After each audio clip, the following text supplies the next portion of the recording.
Bismillahirrahmanirrahim. Assalamualaikum warahmatullahi wabarakatuh. Alhamdulillahirabbil alamin. Assalatu wassalamu ala asyrafil anbiya'i wa mursalin sayyidina Muhammadin wa ala alihi wa ashabihi ajma'in. Amma ba'd. Puji syukur kita panjatkan kehadirat Allah Subhanahu wa Ta'ala, karena dimana pada hari ini kita masih diberi kesehatan, kesempatan, serta kenikmatan, sehingga pada hari ini kita masih bisa beraktivitas sampai sekarang ini. Nah, dan tak lupa pula kita kirimkan salam serta salawat kepada junjungan Nabi besar kita, baginda Nabiullah Muhammad SAW, di mana Nabi yang menjadi suri tauladan bagi umat Islam. Nah, sebelumnya perkenalkan, nama saya Nur Arifa dari Prodi Pendidikan Agama Islam Fakultas Tarbiyah dan Ilmu Keguruan semester 7. Nah, sebelumnya tujuan saya membuat video ini yaitu untuk menyelesaikan tugas final telaah kurikulum PAI di Madrasah Aliyah.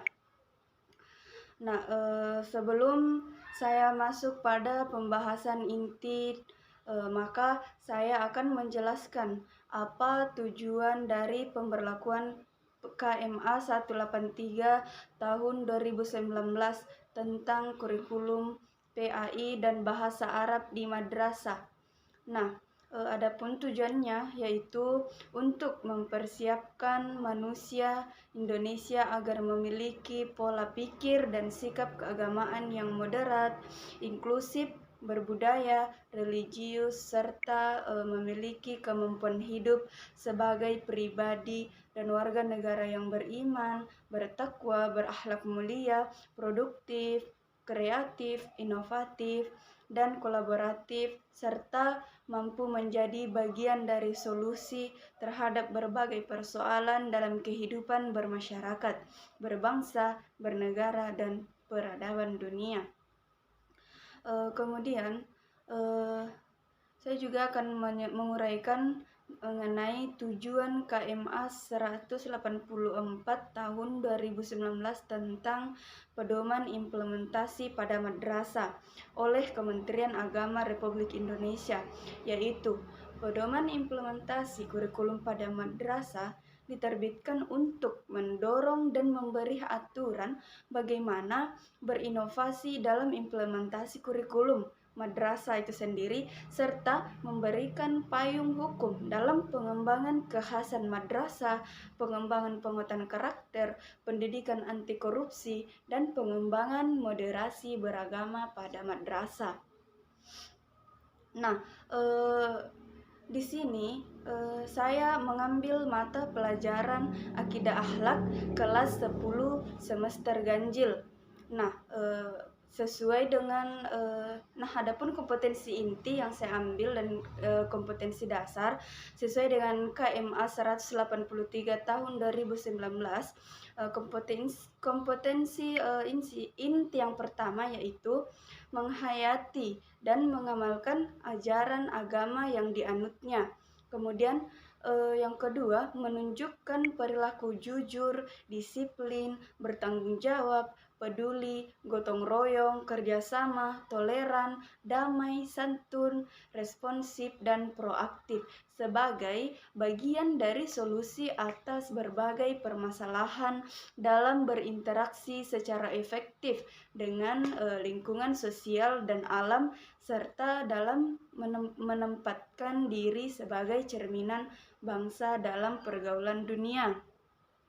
Nah, kompetensi inti yang ketiga yaitu memahami, menerapkan, menganalisis pengetahuan faktual, konseptual, prosedural, dan metakognitif berdasarkan rasa ingin tahunya tentang ilmu pengetahuan, teknologi, seni, budaya, dan humaniora dengan wawasan kemanusiaan, kebangsaan, kenegaraan, dan peradaban terkait penyebab fenomena dan kejadian serta menerapkan pengetahuan prosedural pada bidang kajian yang spesifik sesuai dengan bakat dan minatnya untuk memecahkan suatu masalah.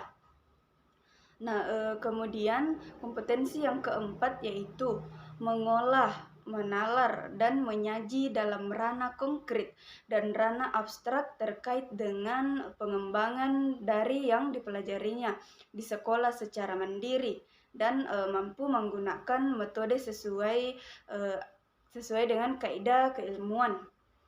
Kemudian adapun kompetensi dasarnya yaitu yang pertama menghayati kemuliaan berbakti kepada orang tua dan guru sebagai perintah agama Islam. Kemudian yang kedua, mengamalkan sikap patuh dan santun kepada orang tua dan guru dalam kehidupan sehari-hari. Kemudian kompetensi dasar yang ketiga yaitu menganalisis keutamaan dan adab berbakti kepada orang tua dan guru berdasarkan dalil dan pendapat ulama. Kemudian kompetensi dasar yang terakhir, yang keempat yaitu mengomunikasikan hasil analisis tentang keutamaan dan adab berbakti kepada orang tua dan guru berdasarkan dalil dan pendapat ulama.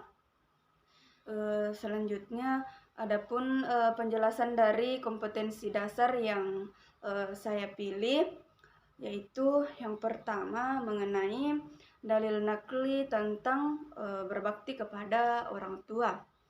Sebagaimana firman Allah dalam Quran surah Al-Isra ayat 23 yang berbunyi, A'udzu billahi minasyaitonir rajim.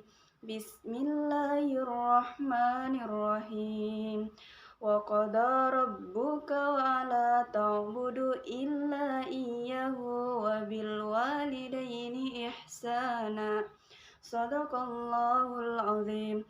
Yang artinya, dan Tuhanmu telah memerintahkan supaya kamu jangan menyembah selain Dia, dan hendaklah kamu berbuat baik pada ibu bapakmu dengan sebaik-baiknya. Dari ayat tersebut ditegaskan agar manusia tidak menyembah atau beribadah hanya kepada Tuhan, menyembah atau beribadah kepada Tuhan selain Allah. Kemudian agar manusia berbuat baik kepada ibu dan bapak, dan nikmat yang diterima manusia paling banyak itu datangnya dari Allah Subhanahu wa Ta'ala. Kemudian setelah itu nikmat yang diterima dari orang tua. Oleh karena itu, kewajiban anak adalah berterima kasih kepada orang tua dengan cara berbuat baik kepadanya. Kemudian adapun adab terhadap orang tua. Ada beberapa sebab mengapa Allah Subhanahu wa Ta'ala memerintahkan kepada manusia agar berbuat baik kepada kedua orang tuanya, yaitu yang pertama, orang tua telah berkorban demi anaknya tanpa memperdulikan apa balasan yang akan diterimanya. Kemudian yang kedua, kasih sayang orang tua tiada taranya. Lalu, bagaimana cara berbakti kepada orang tua? Caranya diantaranya yaitu yang pertama tunduk dan patuh, yang kedua dilarang berkata kasar, kemudian yang ketiga berusaha menyenangkan orang tua dan menghindari hal-hal yang menyusahkan hati kedua orang tua. Yang keempat, senantiasa mendoakannya. Kemudian adapun keutamaan apabila kita berbakti kepada orang tua diantaranya yaitu yang pertama, 1. Dibukakan 2 pintu surga. Yang kedua, lebih utama daripada berjihad di jalan Allah. Kemudian yang ketiga, ridho Allah ada di dalam ridho orang tua. Kemudian yang keempat, dimudahkan rezekinya. Dan yang kelima, dimudahkan dari segala urusannya, baik itu urusan dunia maupun urusan akhirat, yaitu tentang berbakti kepada orang tua. Kemudian dalil nakli mengenai guru. Bismillahirrahmanirrahim. Laisa minna man lam yujillu kabirana wa yarham sagirana wa ya'rif li amina, yang artinya tidak semua golongan kami orang yang tidak memuliakan yang lebih tua dan menyayangi yang lebih muda, serta yang tidak mengerti hak orang yang berilmu agar diutamakan pandangannya. Hadis riwayat Ahmad. Kemudian adapun adab-adab menghormati guru. Nah, Rasulullah Shallallahu Alaihi Wasallam bersabda, muliakanlah orang yang kamu belajar darinya atau guru. Hadis riwayat Abul Hasan Al-Mawardi. Nah, Rasulullah Shallallahu Alaihi Wasallam memerintahkan kita untuk memuliakan guru. Guru tidak hanya pada orang yang mengajar di sekolah saja, tetapi setiap orang yang telah berjasa kepada kita, memberikan ilmu kepada kita, keterampilan, memberikan keterampilan serta membimbing kita. Itu adalah disebut guru. Nah, adapun sebab-sebab mengapa kita wajib menghormati guru. Nah, diantaranya yang pertama, guru adalah orang yang banyak berjasa kepada kita. Kemudian yang kedua, guru merupakan orang tua kedua. Nah, kemudian yang ketiga, guru yang telah membuat kita dari belum tahu menjadi tahu, dari yang belum bisa menjadi bisa. Dan tanpa guru, hidup kita akan buta. Nah, lalu bagaimana cara menghormati guru? Ya, caranya yaitu diantaranya yang pertama, jika bertemu dengan guru, maka kita ucapkan salam kepadanya. Kemudian yang kedua, husnuzan terhadap apapun yang dilakukan oleh guru kita. Kemudian yang ketiga, ikhlas dan dalam menerima teguran serta nasihat-nasihat dari guru kita. Kemudian yang keempat, senantiasa menjaga nama baik guru kita dan tidak melupakan jasa-jasa guru kita. Kemudian adapun keutamaan apabila kita menghormati guru kita. Nah, diantaranya yang pertama, kita mudah menerima pelajaran. Kemudian yang kedua, mendapat ilmu yang bermanfaat. Kemudian yang ketiga, masa depan kita cemerlang. Kemudian yang keempat, hati tenang, tentram, pikiran kita cerah. Kemudian yang kelima, diangkat derajatnya oleh Allah Subhanahu wa Ta'ala. Kemudian yang keenam, berkah ilmunya.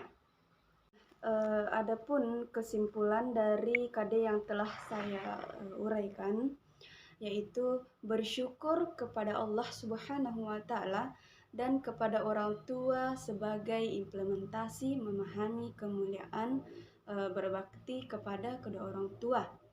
Kemudian taat kepada Allah Subhanahu wa Ta'ala, taat kepada orang tua, dan taat kepada guru karena menyadari betapa besar jasa-jasa yang telah diberikan. Dan kemudian saling menghargai terhadap guru, terhadap orang tua dan juga guru karena menyadari kedudukannya. Kemudian, sabar menerima nasihat dari orang tua dan guru karena meyakini bahwa itu sebagai bentuk kecintaannya. Dan husnuzon pada orang tua dan guru karena tidak ada orang tua ataupun guru yang ingin mencelakakannya. Nah, itu saja penjelasan singkat yang dapat saya sampaikan. Kurang lebihnya mohon dimaafkan. Saya akhiri dengan ucapan subhanakallahumma wa bihamdik nasyhadu an la ilaha illa anta nastaghfiruka wa natubu ilaik. Wassalamualaikum warahmatullahi wabarakatuh.